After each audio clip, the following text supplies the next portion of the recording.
23. AD returns for the first time since February 16th. He goes for 23, 12, and 6. Russ has 12 and 5 assists. Let's hear Frank Vogel speak with Mike in the media. Frank, what do you think the difference was down the stretch after you'd built about a 5-point lead with 4-ish minutes to go? Yeah, they just made more plays than us. You know, we missed some free throws.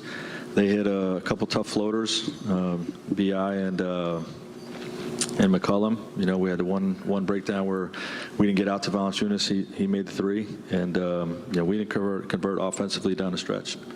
You know, we had a couple good looks that didn't go in for us, and you know, they just made more plays down the stretch. The math starts to get pretty tricky for getting into that final playing spot at this point, Frank. What's the mentality there, and what's the level of win as many games as we can. It's going to be tough to catch this team, obviously, now with the lead they have and the tiebreaker. You know, but we have plenty of time to win as many games as we can down the stretch, and you know, see what happens with San Antonio.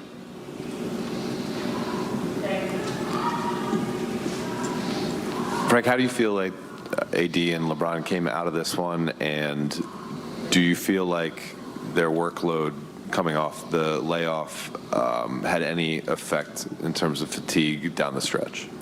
Yeah, I think potentially. You know, in terms of those guys making plays down the stretch, but you know, this is a playoff mindset type of game. You know, so those guys want to be in there, you know, communicating constantly throughout the game, and you know, I think both of them would say probably not. You know, it's a playoff game. You got to be in there. You got to compete. Frank, going forward, do you look at your schedule and San Antonio's schedule, or is it just one game at a time for you guys? I don't look at San Antonio at all. I mean, obviously we'll find out what their scores look like, but our focus has got to be on, you know, what we can control, and that's winning the next game. Frank, obviously any game like this, you have to make tough decisions about rotation. Talon and Austin don't play. You go with Dwight, and Avery obviously made that big shot at the end. What was sort of your mentality, and who played in this game, and who didn't, and what you made of the guys who were able to be in the rotation tonight? Yeah, I mean, that's a playoff series, you know, this is a playoff game for us, you know, and so you know, you use the roster however you feel, however you see fit in terms of that matchup, you know, and obviously C.J. McCollum and Brandon Ingram as a tandem, and Valanciunas, like those three guys are as good as, you know, just about any three that you can put together in the league. You know, that's why they're one of the hottest teams in the league, and you know, that's why we liked what Avery could bring to the table, using Dwight on Jonas as much as possible, Stanley some, and you know, those guys fell out of the rotation because of the matchup.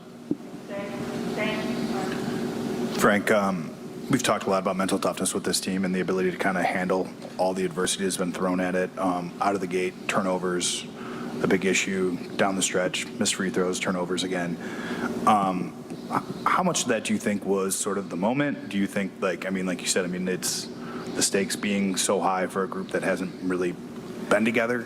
You know, it's tough to say. I mean, you know, I just think it's the nature of the disjointed season that we've had. These guys haven't been on the floor in 6 weeks together. You know, and you know, played last night. A tough travel situation, getting in late and having to come in and play an important game today. You know, just fell short. But you know, those are little things that are the difference between winning and losing. You know, turning the basketball over, committing to getting great shots every time down. You know, the defensive execution, you know, of our schemes and our coverages. And, you know, credit the Pelicans. They played a great game. They knocked down all their free throws. You know, they won the free throw game tonight. And, you know, those two guys made big shots down the stretch, you know, guarded shots. And honestly, throughout the night, you know, CJ and Brandon made a number of well-guarded pull-up jump shots. You know, which is, as a coach, that's what you want to, you know, you have to give something up, you want to give those up, you know, but credit those guys for making big shots. Lakers are down to their final 5 games, and on Sunday it's an early one against the Nuggets. The game is at 12:30 on ABC.